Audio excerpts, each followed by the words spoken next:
Assalamu alaikum wa rahmatullahi wa barakatuh.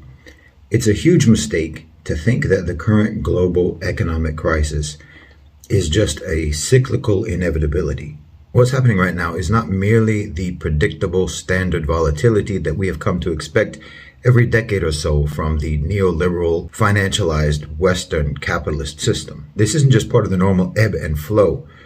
It's not something that we just have to endure for a few weeks or a few months or even a few years before it sorts itself out. Anyone who thinks that way is staggeringly out of touch. The way the global economy works is undergoing a structural change. It's crucial for policymakers, particularly in developing economies, to understand this and carve out their own way independently.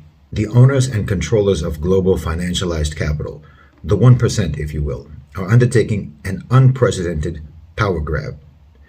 And without independent planning in the global south and the developing world, we will see entire regions turned into serfdoms. The war in Ukraine is only minimally a military conflict between the Russian army and the Ukrainians. That's the smallest part of this conflict, and those are the smallest and least important players.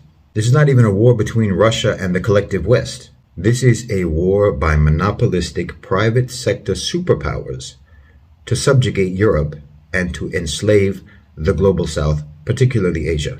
In part, this is sort of a preemptive corporate response to the demographic collapse of the populations in Europe. They are aging and they are dying rapidly, and more rapidly in Germany and Russia than anywhere else. The only markets of the future are going to be in Asia, the Middle East, Africa, and Latin America, the global south. Understand that the post-World War II global order was premised on the US guaranteeing the economic prosperity of Europe in exchange for Europe siding with the US against Russia, against the Soviet Union. This system stopped making any sense when the USSR ceased to exist, but safeguarding global trade, globalization, continued to be profitable and beneficial throughout at least the 1990s and early 2000s.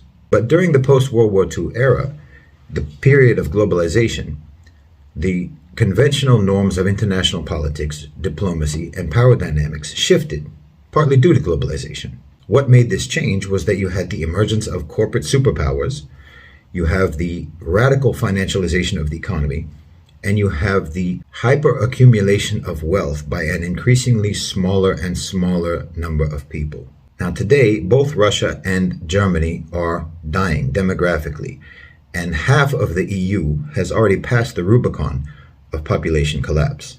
The post-World War II order has been an investment of diminishing returns for at least a decade, and the owners and controllers of global financialized capital are abandoning that system. With the European population in rapid decline, the unipolar global superpower of private financialized capital no longer see them as a profitable population. As workers, they can largely be replaced by automation, robotics, and AI, and as consumers, they are very likely to become merely instruments for transferring money from governments to corporations through some form of universal basic income that will be controlled through CBDCs, thus taking the guesswork out of their economic activity, and thus further consolidating market control and monopolization among the biggest players.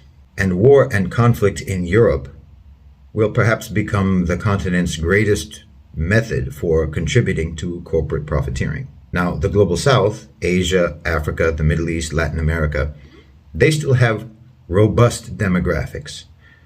Their worker and consumer pools are reliably replenishing.